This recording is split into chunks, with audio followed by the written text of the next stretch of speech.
నమస్తే, this is Shaurya. Welcome to our channel. ఈ రోజు మనతో పాటు సీనియర్ జర్నలిస్ట్ దుర్గా వడ్లమణి గారు ఉన్నారు. వారితో మాట్లాడుతాం. నమస్తే మేడం. నమస్తే అండి. మేడం, ఇప్పుడు చంద్రబాబు నాయుడు గారు అంటే రాష్ట్రంలో చూసుకుంటే ఒక్కొక్కటి కూడా రోజు రోజుకి కూడాను అంశాల మీద కొన్నింటి మీద తీవ్ర స్థాయిలోనే స్పందిస్తున్నారేమో అన్నట్టు అనిపిస్తూ ఉంది. సో ఇప్పుడు తీసుకుంటే మాత్రము 48 మంది ఎమ్మెల్యేలకి ఆ నోటీసులు ఇవ్వాలని చెప్పేసి చంద్రబాబు నాయుడు గారు సీరియస్ అవడం జరిగింది అని చెప్పేసి. దేనికి నోటీసులు, అసలు ఏ ఇష్యూ మీద? త్వరితగతిన పనులు జరగడం లేదు అని చెప్పేసి అంటున్నారు. ఏం పనులు జరగడం? అంటే 16 నెలలు అయింది కదండి ఈ ప్రభుత్వం వచ్చి. కూటమి ప్రభుత్వం కొలువు తీరి 16 నెలలు అయింది. అంటే మీరు ఒక మంత్రిగా చేయాల్సిన పని ఏంటి, ఒక ఎమ్మెల్యేగా చేయాల్సిన పని ఏంటి? మీ నియోజకవర్గాలకు వెళ్ళాలి, నియోజకవర్గాల ప్రజల్ని మీరు కలుస్తూ ఉండాలి. ముఖ్యంగా వాళ్ళ దగ్గర నుంచి ఏమన్నా వాళ్ళకి కావాల్సిన వినతి పత్రాలు వస్తూ ఉంటాయి. అంటే వాళ్ళకి ఏదైనా కష్టం ఉంటే చూసుకోవాల్సిన బాధ్యత ఎవరిది? ఒక ఎమ్మెల్యేది, లేదంటే ఆ ఎమ్మెల్యేగా గెలిచాక మంత్రి అయిన ఆ వ్యక్తిది. కాబట్టి ఆయన 48 మీద సీరియస్ అయ్యారంటే నన్ను అడిగితే ఇట్స్ టూ లేట్ ఇప్పటికే. ఎందుకంటే ఎప్పటికప్పుడు ఎవ్రీ 3 months కి ఉండాలండి. మీరు 95 చంద్రబాబు నాయుడు గారిని మీరు చూసి ఉండరు, మేము చూసాం. ఎంత ఫాస్ట్, ఎంత ఇట్లా పరుగులు పెట్టించేవాడు ఆయన. టోస్ మీద ఉండేవాళ్ళు అందరూ. అసలు ఐఏఎస్ ఐపీఎస్ లేదు, కోపం వచ్చేది. పని చేయిస్తే కోపం వస్తుంది కదా, మనం మనుషులం కదా, మనకి పని చేయమంటే కోపం వస్తుంది మనకు కదా. అంటే మన బాధ్యత అది. ఇప్పుడు మీరు ఒక ఐఏఎస్ అయ్యారంటే అందరూ అవ్వలేరుగా. మీరే అయ్యారు అంటే మీకు ప్రతిభ ఉంది అని అర్థం. ఆ ప్రతిభని కాపాడుకోవాలి, ఆ ప్రతిభని మీరు 10 మందికి పంచాలి, మీ ఉద్యోగ ధర్మాన్ని నిర్వర్తించాలి. అది ఒక ఐఏఎస్ ఐపీఎస్ అయితే. అదే ఒక మంత్రి అయితే మీరు మొత్తం ఒక నియోజకవర్గానికి చెందిన వ్యక్తి, ఇంతమంది బాధ్యత మీ మీద ఉంటుంది. మిమ్మల్ని నమ్మి మీకు ఓటు వేస్తారు. వేశాక నేను ఇంట్లో ఉంటాను, లేదు నా పర్సనల్ పనులు చేసుకుంటాను, అది కాదు కదండి. నేను ఒకదానికి చాలా ఎగనిస్ట్ అండి. ఒక ఎమ్మెల్యేగా ఉన్నా, ఒక ఎంపీగా ఉన్నా, వ్యక్తిగత బిజినెస్లు ఉండడం అనేది తప్పనేది నా ఉద్దేశం. అధికారంలో ఉండేప్పుడు, ప్రజాప్రతినిధిగా ఉన్నప్పుడు మీరు ఆస్తులు పెంచుకుంటూ తప్పు కదా అది. సో మీరు కనుక గమనించండి, నేను ఇలా అంటున్నాను, చాలా మంది కోపం రావచ్చు. తమిళనాడు తీసుకున్నారనుకోండి, కర్ణాటక తీసుకున్నారనుకోండి, ఒక కేరళ తీసుకున్నారనుకోండి, అక్కడ ఎమ్మెల్యేలు కావచ్చు, ఎంపీలు కావచ్చు, వాళ్ళ రాష్ట్రానికి సంబంధించిన ఒక చిన్న సమస్య వచ్చినా, లేదు ఒక భాష విషయానికైనా, లేదు వాళ్ళకి రావాల్సిన ఒక ప్రాజెక్ట్ విషయానికైనా తేడా వచ్చింది అనుకోండి, అధికార పక్షం ప్రతిపక్షం అని ఉండదు. అందరూ కలిసి దాన్ని ఎదుర్కొంటారు, కేంద్రం మీద యుద్ధం ప్రకటిస్తారు. ఇప్పుడు హిందీ ఇంప్లిమెంటేషన్ కి ఎట్లా తిరగబడింది తమిళనాడు, అలాగే వాళ్ళు హిందీ నేర్చుకోరా, శుభ్రంగా నేర్చుకుంటారు. మీకు దక్షిణ భారత హిందీ ప్రచార సభలో ఎక్కువ మంది పాస్ అయ్యేది పరీక్షలు, హిందీ పరీక్షలు ఫుల్ మార్క్స్ తమిళియన్స్. అంటే నేను ఎందుకు చెప్తున్నానంటే వాళ్ళన్నీ తెలుసుకుంటారు, తెలియనట్టుంటారు. వాళ్ళ భాష, వాళ్ళ ప్రాంతం, వాళ్ళ రాష్ట్రం, ఆ 3 వాళ్ళ సంస్కృతి సంప్రదాయాలు అది ఉండాలి మనిషి. అది మన వాళ్ళ దగ్గర కొరవడింది.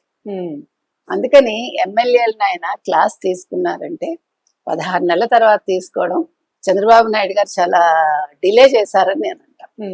అంటే ఎందుకు కాన్సన్ట్రేట్ చేయలేదు వారు? ఎందుకంటే ఇప్పుడు మీకు ప్రజా దర్బార్ ఎవరు నిర్వహించటం లేదు. అది కూడా ఆయన కోపానికి కారణం. ఎందుకంటే మనం ఎప్పుడూ కూడా రండి, అధికారంలో ఉన్నప్పుడు ప్రతిపక్షం ఉన్నా లేకపోయినా ఎవరికి అవకాశం ఇవ్వకూడదు, మనం అనిపించుకోకూడదు. అర్థమైందా? ఎప్పుడు మనం సమాధానం ఇచ్చే స్థితికి వెళ్ళకూడదు, లేదు ఒక ఎక్స్ప్లెనేషన్ ఇచ్చే స్థితికి ఎప్పుడు వెళ్ళకూడదు మనిషి, ముఖ్యంగా రాజకీయాల్లో. అది ఎప్పుడైతే మనం వెళ్ళామో మనం వెనకబడ్డామని అర్థం. అందుకని ఆయన కోపం వచ్చింది. ఇప్పుడు చంద్రబాబు నాయుడు గారు పనిచేయట్లా, సర్లేండి మీకేమైంది, మీకు 70 ఏళ్ళు వచ్చేసాయి, మీకు బాధ్యతలు అయిపోయాయి, మీరు తిరుగుతారులేండి, మీకు డబ్బులు ఉన్నాయనొచ్చు. పోనీ ఆయన 18 గంటలు పని చేస్తే మీరు కనీసం 8 గంటలు 10 గంటలైనా పని చేయొచ్చుగా. You need not work full 12 hours 14 hours 18 hours చేయకండి.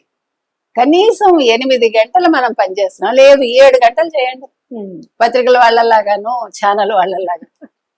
అది చేయట్లేదు కదా. అవును, మొన్న లోకేష్ కూడా మీటింగ్ అయింది మేడం. అవునండి, 2 days బ్యాక్ అనుకుంటా. ఆ రోజు అన్నారు ఈ విషయం ఇప్పుడు మీరు అన్నదే. చంద్రబాబు నాయుడు గారు అంటే భువనేశ్వరి గారికి అవార్డు వచ్చింది కదా. అవును. సో వచ్చినప్పుడు అక్కడికి వెళ్ళి మళ్ళీ అక్కడి నుంచి డైరెక్ట్ గా మీటింగ్ వచ్చి ఈవినింగ్ ఉండి నైట్ ఇంటికి వెళ్ళారు. సో ఆ ఏజ్ లో ఆయన అంత చేస్తున్నప్పుడు మనం ఎంత చేయాలి అని చెప్పేసి అన్నారు. సో సేమ్ మీరు అన్నమాట. అదే ఇప్పుడు అంటే చూసారా, ఈవెన్ మీరు అన్నారు కాబట్టి ప్రస్తావన వచ్చింది భువనేశ్వర్ గారిది. భువనేశ్వర్ గారి కోసం ఆయన లండన్ వెళ్ళినా కూడా ఆయన అక్కడ ఏం చేశారండి, అక్కడ ఉండే తెలుగు ప్రతినిధులతోటి తర్వాత పారిశ్రామికవేత్తలతోటి సమావేశం అయ్యారా? అవును. అంటే ఏ అవకాశాన్ని మనిషి వదులుకోకూడదు. ఇప్పుడు ఒక మంత్రిగానో లేదు ఒక ఎమ్మెల్యే గానో ఉంటారండి, ఒక వ్యక్తి వస్తారు, మనం అనుకుంటా ఏంట్లే ఈ వ్యక్తి మనం ఇప్పుడు మాట్లాడాలని. మనకి తెలియదు ఆ వ్యక్తి ఎలాంటి వాడు. అతను చూడటానికి చాలా సింపుల్ గా చాలా నిరాడంబరంగా ఉండొచ్చు, మనం పెద్ద పట్టించుకోం, కానీ వాళ్ళ ద్వారా మనకి ఏదన్నా అంటే రాష్ట్రానికి మేలు జరగచ్చు. అవును. మనిషి దృష్టి ఎప్పుడు కూడా అలా ఉండాలండి. ఇప్పుడు నేను ఇవాళ మీతో మాట్లాడుతున్నానంటే ఏమనుకోవాలి, మిమ్మల్ని ఎప్పుడు నేను తక్కువగా చూడకూడదు. మేబీ వయసులో చిన్నవారై ఉండొచ్చు, కానీ మీలో ఉండే ప్రతిభ మీకు ఉంటుంది. ఒక్కటి మనం నేర్చుకోవాలండి, రాజకీయాల్లో కాదు జీవితంలో కాదు, ఎవరిని మనం తక్కువ చేయకూడదు, కించపరచకూడదు. ఎట్ ద సేమ్ టైం మనం క్రమశిక్షణగా మనకి మనం పెట్టుకోవాలి. ఇప్పుడు ప్రతిదీ మనం నియంత్రించుకోవాలి. ఇప్పుడు మీకు తెలుసు, రామకృష్ణ పరమహంస గారి దగ్గరికి ఒక తల్లి ఒక బిడ్డను తీసుకుని వస్తుంది. స్వామి, మా అబ్బాయి ఎంత చెప్పినా స్వీట్లు తినడం తగ్గించట్లేదు, నేను చెప్పలేకపోతున్నా, మీరు ఒకసారి చెప్పండి అంటారు. అంటే ఈయన అంటారు, అమ్మ రేపు రామ్మా అంటారు తీసుకుని. మర్నాడు వచ్చాక, బాబు అంత తినకూడదమ్మా, పళ్ళు పుచ్చిపోతాయి, ఆరోగ్యానికి మంచిది కాదు అని చెప్తారు.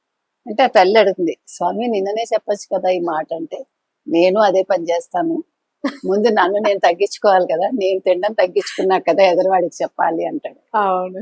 అది నేను అనేది ఏంటంటే, మీకు నేను చెప్పే స్థితిలో ఉండాలంటే నేను ముందు ఆచరించాను. అది చంద్రబాబు నాయుడు గారు చేస్తున్నారు, ఈవెన్ లోకేష్ చేస్తున్నారు. మీరు గమనించండి, ఇప్పుడు లోకేష్ ఆఫ్ లేట్ మీరు చూసారంటే 2014-19 లోకేష్ వేరు, 2019-24 లోకేష్ వేరు, 24 నుంచి ప్రెసెంట్ లోకేష్ వేరు.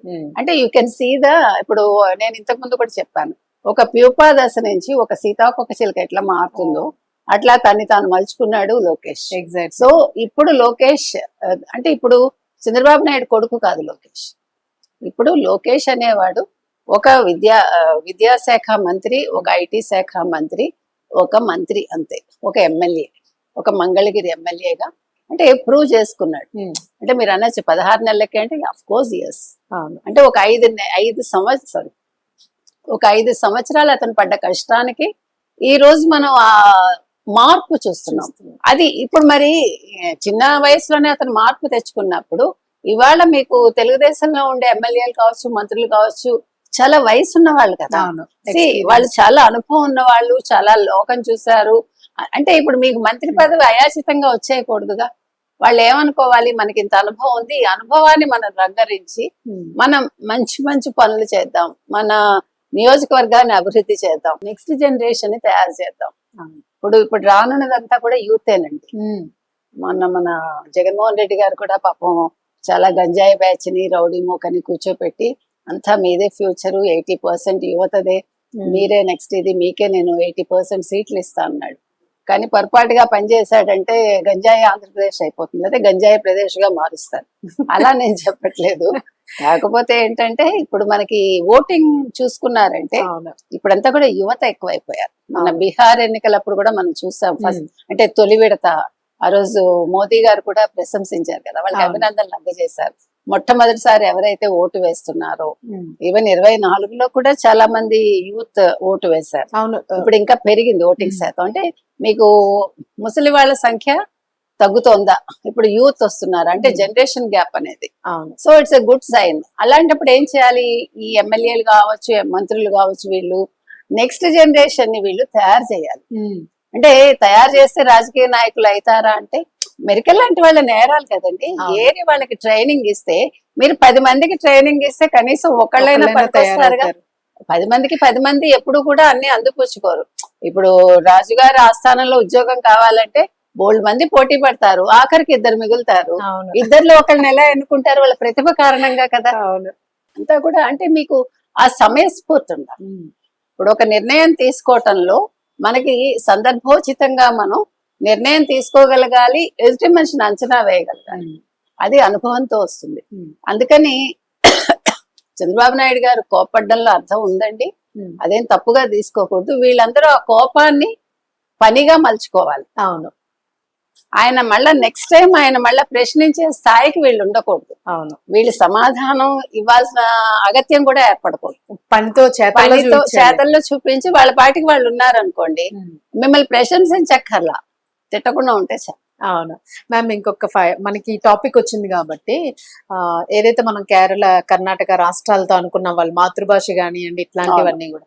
సో ఈ తీసుకుంటే మనకి మొన్న సచివాలయాలకి నేమ్ చేంజ్ చేశారు, విజన్ సెంటర్స్ కింద.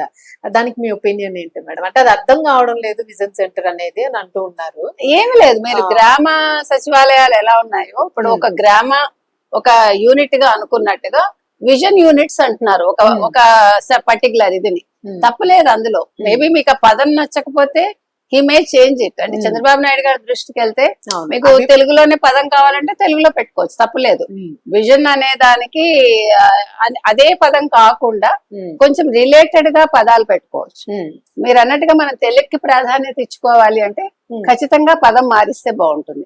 కానీ ఎంతమంది వింటారు చూడాలి. అంటే కొంతమంది అభిప్రాయం వ్యక్తం చేస్తూ ఉన్నారు, తప్పలేదండి. సచివాలయం అన్నది తెలుగు ప్రొనౌన్సియేషన్ కి వాళ్ళకి ఈజీగా అనిపిస్తుంది.